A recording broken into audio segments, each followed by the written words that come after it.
Friends, let me introduce you to the topic. The beginning of the 1980s saw widespread gloom in India's macroeconomic performance after the emergency was officially declared over in 1977. However, during the period from 1980 to 1990, the economy began to pick up and the rate of growth increased to 5.8% and was exceeded by only 8 out of 113 countries. Only after the growth accelerated in the 1980s was there a significant downward trend in poverty. This period was a harbinger of economic reform in India. The Industrial Policy Statement of 1980 placed an accent on promotion of competition in the domestic market, technological upgradation and modernization of industries. Some of the socio-economic objectives spelt out in the statement were: Number 1. Optimum utilization of installed capacity.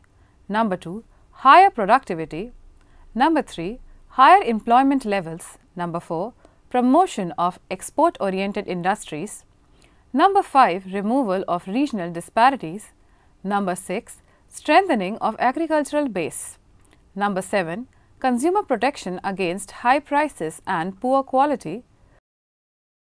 Policy measures were also announced to revive the efficiency of public sector undertakings by developing the management cadres in functional fields, namely operations, finance, marketing and information system.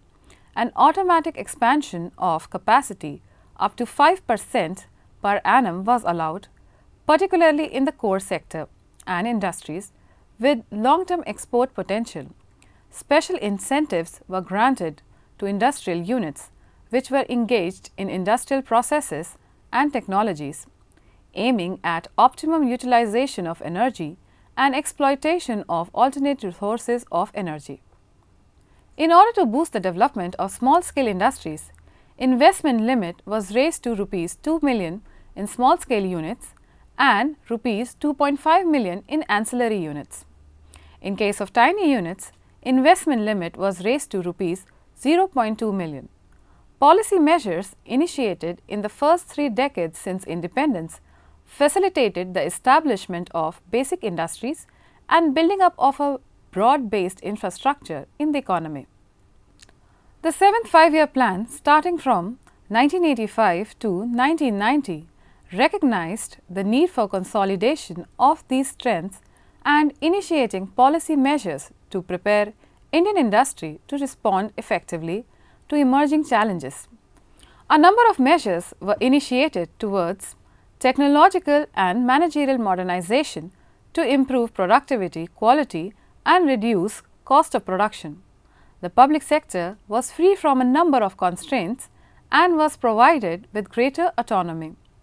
There was some progress in the process of deregulation during 1980s. In 1988, all industries excepting 26 industries specified in the negative list were exempted from licensing. The exemption was, however, subject to investment and locational limitations. The automotive industries, cement, cotton spinning, food processing and polyester filaments yarn industries witnessed modernization and expanded scale of production during the 1980s. With a view to promote industrialization of backward areas in the country, the government announced in 1988 the growth center schemes, under which 71 growth centers were proposed to be set up throughout the country. Growth centers were to be endowed with basic infrastructure facilities such as power, telecommunication and banking to enable them to attract industries. Major sectors of industry are divided into 3 segments. Number 1, mining. Number 2, manufacturing. Number 3, electricity generation. In the second half of 1980s, both electricity generation and mining indicated a more pronounced decline. Manufacturing sector, on the other side, witnessed an upward trend in growth rates, registering a growth rate of 8 to 9% in the second half of the 1980s. The annual growth of industries fluctuated between 3.2% and 9.3% during year 1981-82 to 1990-91. By and large, industry maintained the growth rates of above 8% for a large number of years. Among the subsectors, the manufacturing sector growth oscillated between 1.4% and 9.7% per annum. However, for a majority of number of years, it was above 8%. The growth rate of mining declined sharply, and that of electricity generation remained more or less stagnant. The improvement in industrial performance was due to greater pragmatism with the gradual loosening of controls and greater willingness to import technology and foreign capital to modernize the manufacturing sector. Greater realism in the policy making, including the stepping up of the public investment, infrastructure and energy production. The second half of the 1980s witnessed considerable delicensing and relaxation of controls to upgrade industrial technology. Many branches of manufacturing sectors saw modernization and expansion of scales of production. The turnaround in industrial output growth in this decade has been widely attributed to liberalization, improvement in public investment and public sector performance. The growth of total manufacturing during 1981-1991 was 7.4% and that of registered manufacturing was 8.2% per annum. According to use-based industrial groups, intermediate goods have grown rapidly and similar was the case with consumer durable. The real value of rupee appreciated slightly in 1981 and held steady at the same level until 1986. A process of slow and cautious liberalization of non-tariff import controls, which had started in 1977-78, continued during this period, except for a tightening episode in 1980-81. This was done by expanding the number of non-competing machines, intermediate materials and decanalizing other products, that is, removing them from the list of products which could only be imported by the various government-owned or approved canalizing agencies. There was also some liberalization of domestic industrial controls, which had an indirect liberalizing impact on import controls. The main thrust of these policy changes was to ease the supply situation of important non-competitive inputs and to give manufacturing industries better and more flexible access to intermediate materials and capital equipment.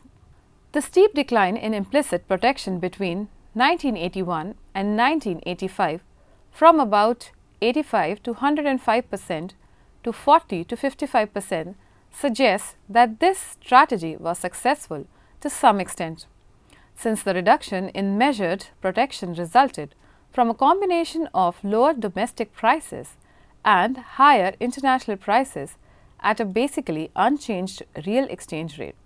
However, domestic industries continued to be insulated from direct import competition both by the quantitative restriction system and by prohibitively high tariffs. This situation got altered substantially in the 1990s. To sum up, the improved growth rates of manufacturing output since 1980s has not been secured merely by changes in the industrial and trade policy, but may be on account of some improvements in the composition of public investment, performance of infrastructure industries, increasing use of manufactured inputs in crop production, and also a decline in the unfavorable intersectoral terms of trade.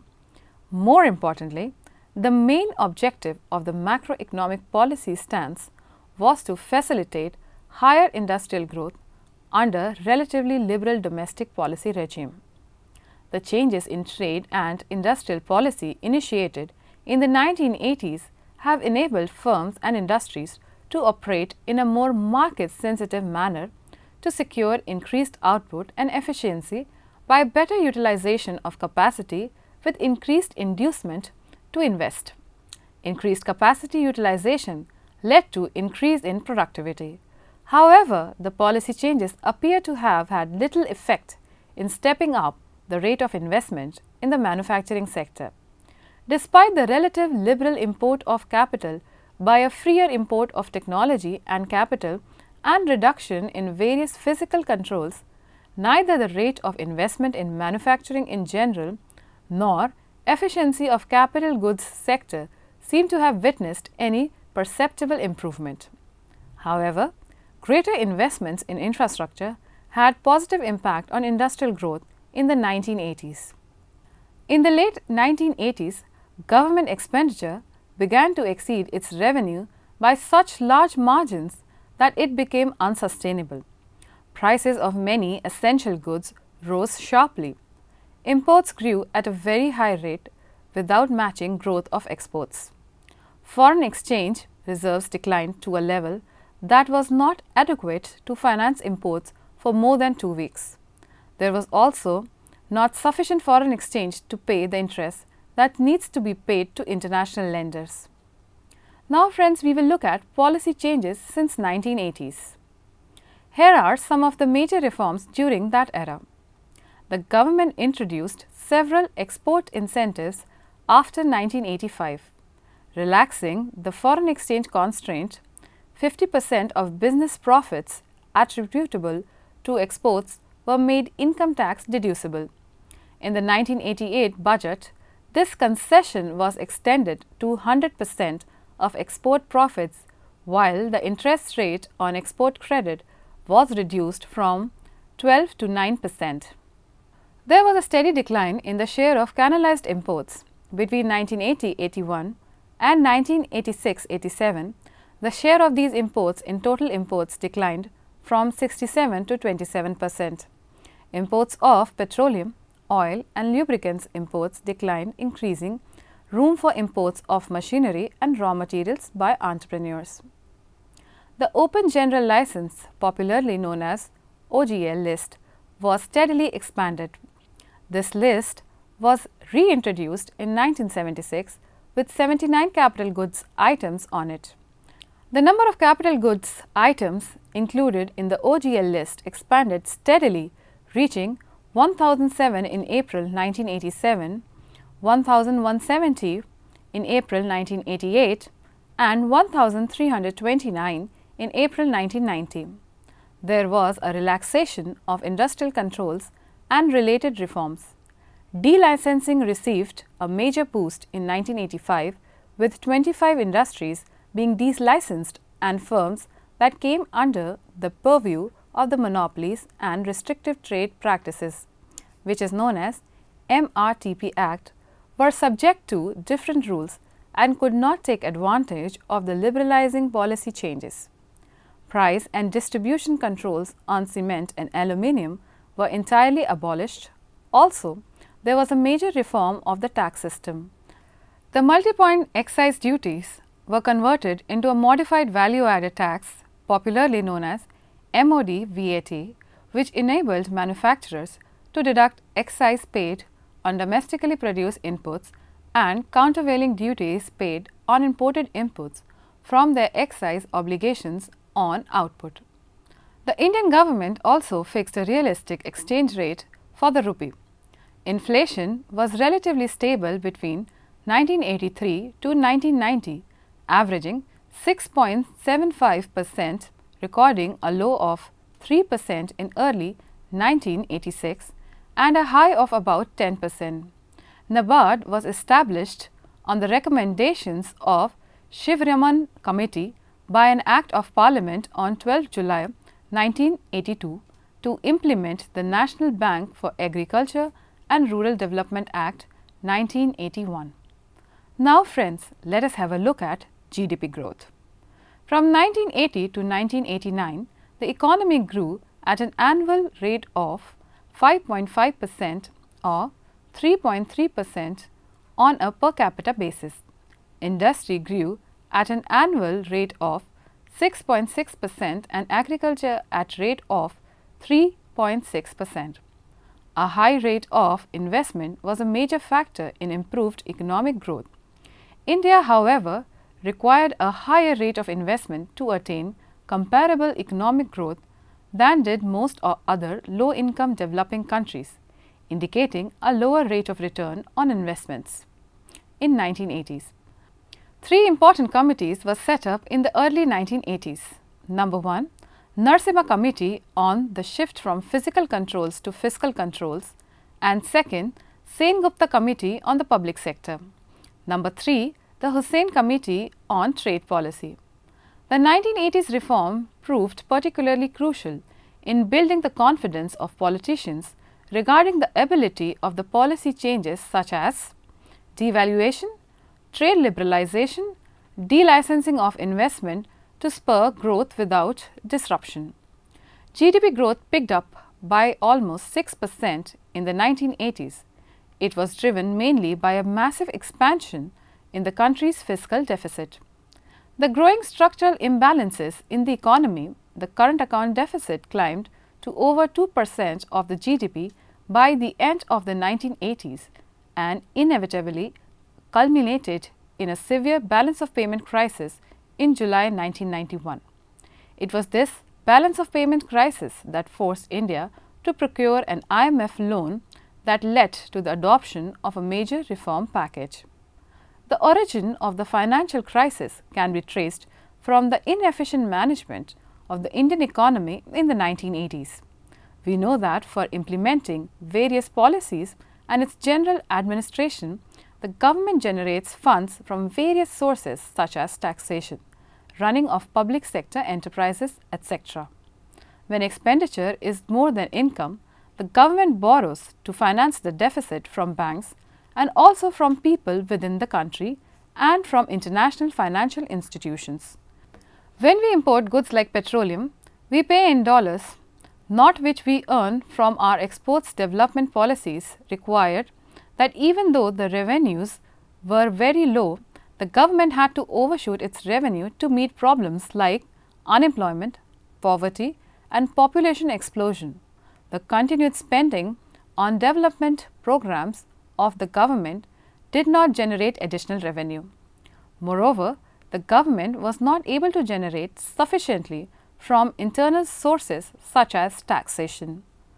From 1980 onwards, the industrial policy witnessed greater pragmatism with gradual relaxation of controls and increased willingness to import technology and foreign capital to modernize manufacturing sector. The policy framework included stepping up of public investment in infrastructure and energy production.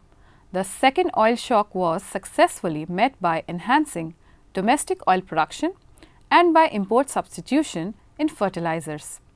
The second of the 1980s witnessed considerable delicensing and relaxation of import controls to upgrade industrial technology. There was increased reliance on the private sector. In the 1980s, many segments of the manufacturing such as automotive industry, cement, cotton spinning, food processing, polyester filament, yarn, and several other witnessed modernization and expansion of scales of production. Industrial export growth increased in the second half of 1980s as import restrictions moved from the quantitative restrictions to tariffs. The turnaround in industrial output growth in the 1980s has been attributed to the liberalization, increased public investment, and better public sector performance. Now friends, we will look at the 1990s crisis. In 1991, India met with an economic crisis relating to its external debt. The government was not able to make repayment on its borrowing from abroad. Foreign exchange reserves, which we generally maintain to import petrol and other important items, dropped to levels that were not sufficient for even a fortnight.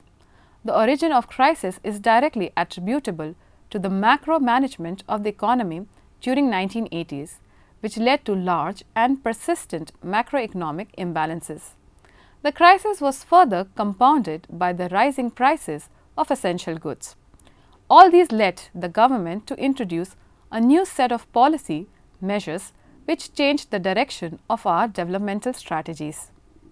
The widening gap between the revenue and expenditure of the government resulted in growing fiscal deficits, which had to be met by borrowing at home.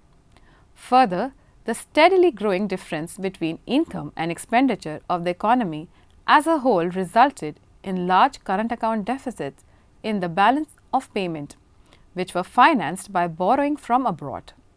The Gulf crisis in the late 1990s sharply accentuated macroeconomic problems. There was also political instability in the country at this juncture. All these developments together eroded international confidence in the Indian economy, and as a result, this country's credit rating in the international capital market declined steeply. However, it has been recognized that the problems of the economy did not assume crisis proportion abruptly. Problems in the Indian economy have been there for years, destroying the capacity of the economy to cope with any internal or external shocks. In the 1970s, the Indian economy was strong enough to bear much larger and more sustainable oil shocks. But by 1990, situation had changed so much that the minor oil shock made disproportionately large impact on the economy, and a macroeconomic crisis erupted in the form of number 1, unsustainable fiscal deficit, number 2, unsustainable current account deficit, number 3, accelerating inflation. Now friends, let us have a look at the fiscal imbalance. The fiscal crisis in 1990 was not a coincidence. The fiscal situation had deteriorated throughout the 1980s due to growing burden of non-developmental expenditure. The gross fiscal deficit of the central government, which was 5.1% of GDP in 1981-82, rose to 7.8% in 1990-1991.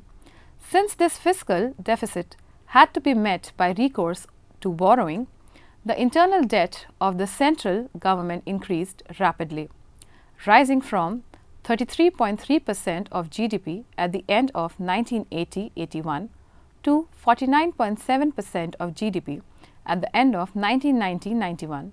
This naturally made burden of servicing the debt onerous. Interest payments, which were 2% of GDP and 10% of total central government expenditure in 1980-81, rose to 3.8% of GDP and 22% of total central government expenditure in 1990-91. How alarming this fiscal situation was can be realized from the fact that in 1990-91, interest payments had eaten up 39.1% of the total revenue collections of the central government. This obviously was an unsustainable situation. The danger of the government falling into debt trap was real. The government thus could not persist with its cavalier policy of growing reliance on borrowings to meet steadily increasing fiscal deficit, to which unchecked growth of non-planned revenue expenditure was the major contributing factor. Now friends, we will look at the fragile balance of payments situation. The balance of payments situation was highly precarious in 1991, but this was not unexpected. The current account deficit, which was 2.1 billion or 1.35% of GDP in 1980-81, rose to 9.7 billion or 3.69% of GDP in 1990-91. These continuously growing deficits had to be financed by borrowing from abroad, and as a consequence, India's external debt rose to 12% of GDP at the end of 1980-81 to 23% of GDP at the end of 1990-91. This steadily growing external debt led to an increase in debt service burden from 10% of current account receipts and 15% of export earnings in 1980-81 to 22% of current account receipts and 30% of export earnings in 1990-91. These mounting strains during the 1980s stretched to the breaking point in 1991 due to the Gulf crisis. The balance of payments position was on the brink of disaster, as in mid-January 1991 and again in late June 1991. The level of foreign exchange reserves dropped to levels which were not sufficient to finance imports of even 2 weeks. Now friends, let us have a look at mounting inflationary pressures. The price situation was apparently not alarming during the second half of the 1980s, as the average rate of inflation was 6.7% per annum in terms of the wholesale price index. However, the rate of inflation rose to 10.3% in 1990-91. In terms of the consumer price index, the rate of inflation climbed to 11.2% per annum, which was certainly a cause for concern. However, the most disquieting feature of this inflationary situation was that the prices of food rose substantially in spite of 3 good monsoons in a row.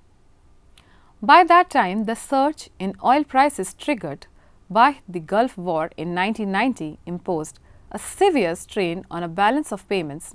It was already made fragile by several years of large fiscal deficits and increasing external debt. Foreign exchange reserves dropped in 1991, barely sufficient for 2 weeks of imports, and a default on external payments appeared inevitable. The shortage of foreign exchange forced tightening of imports restrictions, which in turn led to a fall in industrial output. India approached the International Bank for Reconstruction and Development (IBRD), popularly known as World Bank, and the International Monetary Fund (IMF), and received $1 billion as loan to manage the crisis.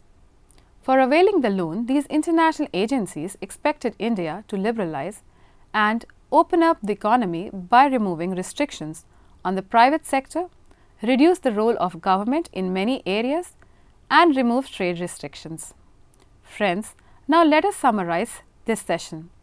The turnaround in industrial output growth in the 1980s has been attributed to the liberalization, increased public investment, and better public sector performance. Policy measures initiated in the first 3 decades since independence facilitated the establishment of basic industries and building up of a broad-based infrastructure in the economy. The origin of the financial crisis can be traced from the inefficient management of the Indian economy in the 1980s. The industrial growth dipped in 1991-92 due to crisis and adjustment problems. The economy was facing problems of declining foreign exchange, growing imports without matching rise in exports, and high inflation. India changed its economic policies in 1991 due to a financial crisis and the pressure from international organizations like the World Bank and IMF. The need for reform of economic policy was widely felt in the context of changing global economic scenario, and the new economic policy was initiated in 1991 to make our economy more efficient. Thank you, friends.